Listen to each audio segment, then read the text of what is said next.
അനുദിനമുള്ള വിശുദ്ധ ബൈബിൾ വായനയിലേക്ക് നമുക്ക് ശ്രദ്ധയോടെ പ്രവേശിക്കാം.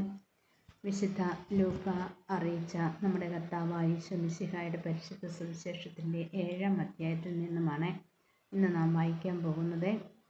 വീണ്ടും ഈശോനാഥൻ പലരോടായി കരുണയും ദയയും കാണിക്കുന്ന ഭാഗമാണ് നമ്മൾ വായിക്കുന്നത്.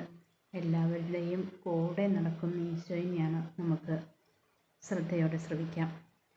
ഈശോ ജനങ്ങളോടുള്ള പ്രബോധനം അവസാനിപ്പിച്ച് കഫർനഹൂമിലേക്ക് പോയി. അവിടെ ഒരു ശതാധിപൻ്റെ ഭൃത്യൻ രോഗം ബാധിച്ച് ആസന്ന മരണനായി കിടന്നിരുന്നു. അവൻ യജമാനന് പ്രിയങ്കരനായിരുന്നു. ശതാധിപൻ യേശുവിനെ പറ്റി കേട്ട് തൻ്റെ ഭൃത്യനെ സുഖപ്പെടുത്തണമെന്ന് അപേക്ഷിക്കുവാൻ ചില യഹൂദ പ്രമാണികളെ അവരുടെ അടുത്തേക്ക് അയച്ചു. അവർ യേശുവിൻ്റെ അടുത്ത് വന്ന് കേണപേക്ഷിച്ചു പറഞ്ഞു, നീ ഇത് ചെയ്തു കൊടുക്കുവാൻ അവൻ അർഹനാണ്. എന്തെന്നാൽ അവൻ നമ്മുടെ ജനത്തെ സ്നേഹിക്കുന്നു, നമുക്ക് ഒരു സിനഗോഗ് പണിയിച്ചു തരികയും ചെയ്തിട്ടുണ്ട്. യേശു അവരോടൊപ്പം പുറപ്പെട്ട് അവൻ വീടിനോടടുക്കാറായപ്പോൾ ആ ശതാധിപൻ തൻ്റെ സ്നേഹിതരിൽ ചിലരെ അയച്ച് അവനോട് പറഞ്ഞു, കർത്താവേ, അങ്ങ് ബുദ്ധിമുട്ടേണ്ട. അങ്ങ് എൻ്റെ വീട്ടിൽ പ്രവേശിക്കുവാൻ ഞാൻ യോഗ്യനല്ല. അങ്ങയെ നേരിട്ട് സമീപിക്കാൻ പോലും എനിക്ക് യോഗ്യതയില്ല എന്ന് ഞാൻ വിചാരിച്ചു. അങ്ങ് ഒരു വാക്ക് ഉച്ചരിച്ചാൽ മാത്രം മതി, എൻ്റെ ഭൃത്യൻ സുഖപ്പെട്ടുകൊള്ളും. കാരണം ഞാനും അധികാരത്തിന് കീഴ്പ്പെട്ടവനാണ്. എൻ്റെ കീഴിലും പടയാളികൾ ഉണ്ട്. ഞാൻ ഒരുവനോട് പോവുക എന്ന് പറയുമ്പോൾ അവൻ പോകുന്നു, വേറൊരുവനോട് വരിക എന്ന് പറയുമ്പോൾ അവൻ വരുന്നു.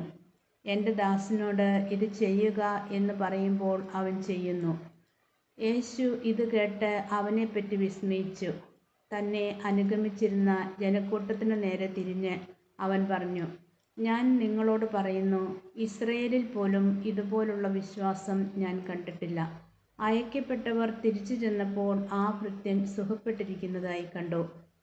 അതിനുശേഷം അവൻ നായിൻ എന്ന പട്ടണത്തിലേക്ക് പോയി. ശിഷ്യന്മാരും വലിയ ഒരു ജനക്കൂട്ടവും അവനെ അനുഗമിച്ചു. അവൻ നഗര കവാടത്തിനടുത്തെത്തിയപ്പോൾ മരിച്ചുപോയ ഒരുവനെ ചിലർ എടുത്തുകൊണ്ട് വരുന്നത് കണ്ടു. ഒരു വിധവയുടെ ഏകപുത്രനായിരുന്നു അവൻ. പട്ടണത്തിൽ നിന്നും വലിയ ഒരു ജനക്കൂട്ടവും അവളോടൊപ്പം ഉണ്ടായിരുന്നു.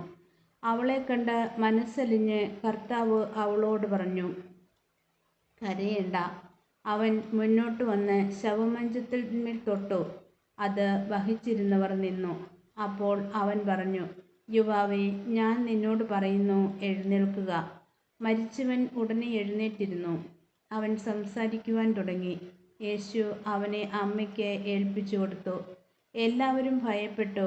അവർ ദൈവത്തെ സ്തുതിച്ചുകൊണ്ട് പറഞ്ഞു, ഒരു വലിയ പ്രവാചകൻ നമ്മുടെ ഇടയിൽ ഉദയം ചെയ്തിരിക്കുന്നു. ദൈവം തൻ്റെ ജനത്തെ സന്ദർശിച്ചിരിക്കുന്നു. അവനെപ്പറ്റിയുള്ള ഈ വാർത്ത യൂദയ മുഴുവനിലും പരിസരങ്ങളിലും പരന്നു. ഈ സംഭവങ്ങളെപ്പറ്റിയെല്ലാം യോഹന്നാൻ്റെ ശിഷ്യന്മാർ അവനെ അറിയിച്ചു. അവൻ ശിഷ്യന്മാരിൽ 2 പേരെ വിളിച്ച്, വരാനിരിക്കുന്നവൻ നീ തന്നെയോ അതോ ഞങ്ങൾ വേറൊരുവനെ കാത്തിരിക്കണമോ എന്ന് കർത്താവിനോട് ചോദിക്കുവാൻ പറഞ്ഞയച്ചു. അവർ അവൻ്റെ അടുത്ത് ചെന്ന് പറഞ്ഞു, വരാനിരിക്കുന്നവൻ നീ തന്നെയോ അതോ ഞങ്ങൾ വേറൊരുവനെ കാത്തിരിക്കണമോ എന്ന് ചോദിക്കുവാൻ സ്നാപകയോഹന്നാൻ ഞങ്ങളെ നിന്റെ അടുക്കലേക്ക് അയച്ചിരിക്കുന്നു.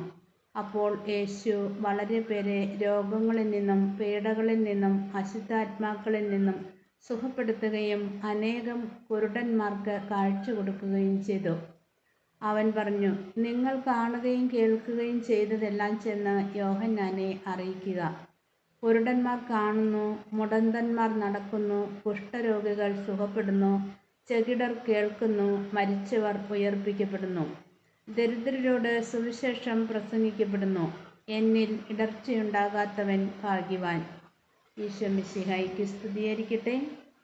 ഈശോയിൽ വിശ്വസിച്ചുകൊണ്ട് അവിടുത്തെ അനുഗ്രഹത്തിനായി നമുക്ക് കാത്തിരുന്നുകൊണ്ട്